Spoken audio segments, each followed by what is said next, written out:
Good morning, everyone. I'm Marcy Taylor, and I would like to welcome you to our Sophisticated Chicks virtual luncheon.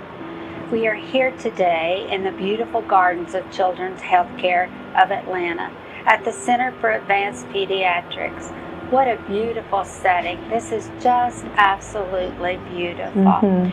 I have some other sophisticated chicks with me today to help me with my luncheon. And I'd like for you ladies to introduce yourself if you would. And Katie, would you start? Sure. I'm Katie Miller and I work in the foundation at Children's Healthcare of Atlanta, and so excited to be here with you today. And I'm Lynette Mathis with the Bennett Family of Companies, Vice President. And I'm KATLYN FOULKS, and I am the Culture Ambassador to the Bennett Family of Companies, and I also have the honor of being Marcy's granddaughter and Lynette's daughter.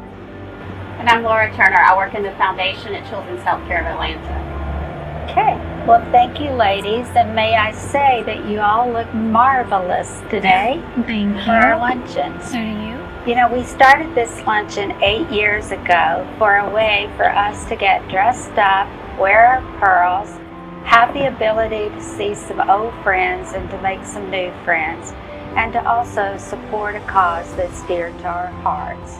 Normally, we would be together today at the Hazelhurst House in McDonough, Georgia, enjoying some of Felicia Watt's wonderful food and her mocktails. But with this year's pandemic, unfortunately, the Hazelhurst House is temporarily closed. So we have taken our luncheon on the road to Children's Campus here in Atlanta, Georgia. Over the last 8 years at our luncheons, we have learned about a lot of the services that CHOA provides to care for our children and our grandchildren and our great-grandchildren when they become sick, like the Marcus Autism Center and the Aflac Cancer Center, just to name a few. And so today we're going to find out about some of the other services that CHOA has to offer. This organization is so very special to me and my family, and I'm constantly amazed at the work that goes on here at Children to help advance children's pediatric medicine. I'm very blessed to be able to serve on the board of Children's Healthcare Foundation, and I have been able to see firsthand the passion that Children's has for sick and hurting children and their families. I hope each of you enjoy our virtual luncheon today and you learn a little bit more about some of the services that Children's has to offer. So Lynette, we have a beautiful table here, our settings. So would you like to explain a little bit about our theme for today? This year, since we could not be together, we decided to mail out a special package to you with lemon tea and lavender sugar in this beautiful little purple silk bag, along with our letter about today's event. Please join us by either making a cup of hot tea or making a cold lemonade, and just sit back and enjoy listening to all of the wonderful things that CHOA has to offer.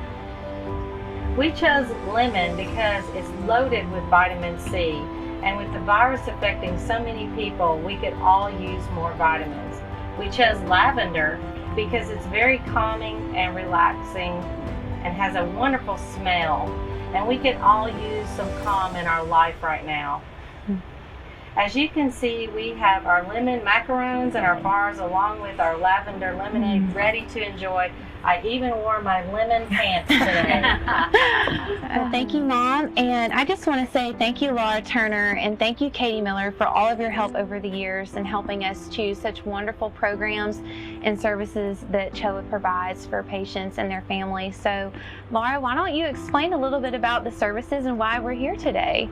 Sure. We are so excited to have y'all here at our house this year. While we're missing being at the Hazelhurst House with all of you, it is a lot of fun to have y'all here on the campus of Children's Healthcare of Atlanta. Today we're at the Center for Advanced Pediatrics, and if you hear a boom or two going on, it's because we're across the street from our new hospital campus that we have broken ground on, and that will be the new home for Children's Healthcare of Atlanta in the coming years. So today we're here to talk about family services, which is just one of the most special service lines here at Children's. It truly is one of the things that gives us what we call the pediatric differential. Kids aren't just little adults, they need special things. So our family services, they provide things like school teachers for whenever they're in the hospital, child life specialists, our four-legged friends, our canine therapy program, our chaplaincy program. So today you'll get to hear from some of my colleagues that work on the front lines with our kids, and it's so important even more so right now that we provide these extra things for our patients. Well, thank you, Laura. Those services are just so wonderful. So let's go hear in more detail from Chaplain DARYL Barkley and Callie Lampkin with Child Life Services. Hey everyone, well right now we're having to socially distance given the COVID situation around us, but I am with one of CHOA's wonderful chaplains, so if you don't mind, introduce yourself to our guests. Sure, thank you. My name is DARYL Barkley. I have the honor of serving as the chaplain for the neonatal ICU at our Eggleston campus. Well, it's so nice to have you here with us today. So what's the day in the life look like as a chaplain here for Children's? Right. I think that is a great question, and it's a question that we get asked a lot. But honestly, there's no typical day for us. I know on my way to work, ideally I would love to go to the ICU, get to know as many of our patients and families as possible to really understand what their emotional and spiritual needs are. However, the moment I hit that door, I might get called to anything else that might be happening in the hospital. It might be a code event if I'm covering the entire hospital. It might be a call to the emergency room where we might have had a motor vehicle collision or something along those lines that's become very critical, and the family might need that spiritual support there at the bedside. I can't imagine what you have to deal with every day, so thank you for providing those wonderful services. Thank you. So if you don't mind elaborating a little bit more of the importance of the chaplaincy to the patients, to the families, to the staff. Sure. Well, as I mentioned before, you can probably imagine that being in the hospital setting, especially a pediatric setting, a lot of people come in kind of wrestling with God in some ways. You have some patients and families who are very rooted in their faith, who rely and lean on their faith to help get them through these types of situations. But you also have a lot of our families and a lot of our patients who kind of have the why questions. You know, why am I going through this at this time? Why my child? And I think one of the reasons why we are so important is that we're not there to give a definitive answer, but to help wrestle with those deeper questions. And you mentioned earlier, not only are we important or helpful to our patients and families, but also our staff members. Our staff members are so consistent when it comes to our ICUs and our different units. And we see a lot, but I mean, they see a lot, and they are in the throes and the trenches every single day. They're on their feet every single day. And so anytime there's something tragic or even just critical happening on our units, I always like to circle back and just check in with the staff. Absolutely. To see how they're really doing. Yeah, so that is wonderful. How has this virus impacted your work? I mean, I'm sure it's impacted it. It has. So how has it impacted you being able to minister to the patients and the families? You know, early on, I think with the unknown and the uncertainty, it was a little scary. We had to get a little clarity around what we could actually do and how close we could be in terms of proximity, having a distance like we're even having to do now. But one thing is that it really helped stretch us, really helped us to tap into our creativity. For example, we had to pretty much shut down our chapel. You know, we are used to having people gather there for services at least twice a week. So we had to go to a virtual service like many of our churches are doing throughout the nation. And then myself and one of our other chaplains who focuses solely on our staff members, he and I began doing a podcast, which is available to our patients and families. We have Seacrest Studios right there at Eggleston. So every Thursday, he and I have a podcast called Common Ground. And we sit there and talk about spiritual topics and such that hopefully our patients, families, and staff members can be fed from. And then lastly, another way that we went about getting creative is every morning at 9:30, the chaplaincy department, whoever's on call for the house, we go to the chapel and sit there having a time of prayer, not only for children's, but for our nation and for the world. So it's definitely gotten us out of the box, for sure. Well, y'all are so wonderful. I mean, y'all are some of the truest heroes. So thank you for all that you do for these children. And we are honored that we can help partner with Children's to help support you guys as chaplains and the services that y'all provide. So thank you, and we'll be praying for you and the difficult things that you have to see every day and the journeys that you have here. So, Thank you so much. I can't imagine. Whew.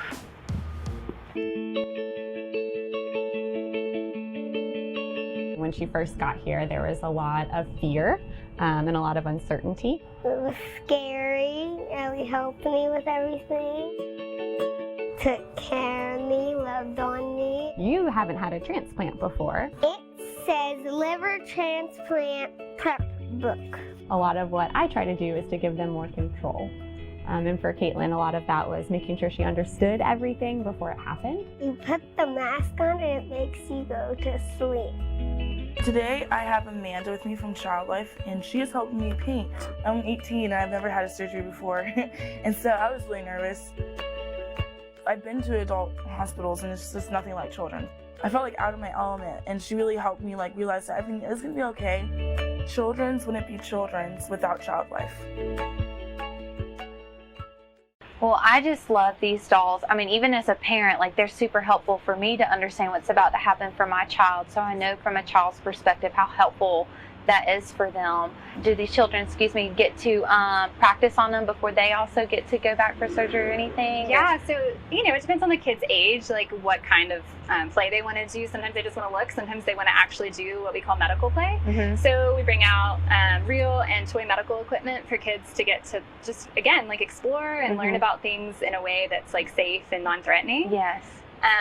But it's been interesting during the pandemic, safety and infection control concerns. Definitely. We've kind of gone away from the big dolls and sometimes bringing in individual dolls so that kids can they're just small blank cloth dolls, and they can decorate them and keep that doll. And so they're able to still do the same kind of play, but in a way that we're not worried about spreading germs. Yeah. So how has this pandemic been able to affect you? I know you just mentioned you can't take some of the bigger dolls. Have there been other ways that the pandemic has affected you and the Child Life Services? Yes, we've definitely been challenged just to do the same things that we would normally do, but in a safer way. I think one of the things I'm really proud of is how my team has used technology to really make sure that patients don't feel alone. One of the things that we do is oftentimes try to do groups, maybe a teen group or something to help kids with illnesses feel like they're not alone. So we use things like closed circuit television to have virtual teen group. So we'll do trivia or name that song or something fun that helps the kids, know that they're not in the hospital all by themselves. Yeah. And sometimes too, with siblings who can't visit, we'll set up, video chat so that the siblings can see and then ask questions, and we can in kid-friendly terms, explain what's going on with their brother or sister. Yeah. So just really harnessing technology during this era to really get through this. Yeah. Yeah. Well, Callie, it was so nice meeting you. I mean, the services that y'all provide are just so wonderful and just provide so much peace and make things non-threatening to the children. So thank you for all that you do. Thank you. Wow, well, that was just so wonderful hearing from Chaplain Barkley and Miss Callie with the Child Life Services and how important these services are to the patients and to the families and even the staff here at CHOA. So Katie, do you mind telling us how the philanthropy impacts these services and programs? Absolutely. So our family services team, as Laura mentioned earlier, makes up what we call here at Children's the pediatric differential. And the pediatric differential to us is the children's difference, and it is what enables us to give the best care possible to every child who walks through our doors. We don't just focus on the clinical need, but we're able to meet the child where they are as a person and not just as a patient. Our family services programs make up the pediatric differential, which is who we are, and it's vital to what we believe in as a healthcare system and as an organization. And philanthropy is vital to maintaining these programs, especially now in this new environment in which we found ourselves living every day. We cannot sustain these programs without the support of the community, and so for that we are immensely grateful to you ladies for helping shine a light on the importance of these programs and the value that they bring every single day to our patients and their families. And we also are, of course, immensely grateful for our current donors who've sustained us all these years, and we're so glad to have you all as part of the children's family and just very grateful. We as a family have made a commitment to Children's Healthcare of Atlanta. because we want to ensure that children not only receive the best care possible, but they also get these special services. Thank you in advance for partnering with us and ensuring that these programs never go away. I'd like to thank you all for joining us today, and I'd like to thank CHOA and Laura and Katie for hosting us here in this beautiful garden at Children's. We appreciate y'all's support. We appreciate you joining us today for our Sophisticated Chicks virtual luncheon. And with that, ladies, we'll raise our glasses to seeing everybody again next year at the Hazelhurst House. Cheers.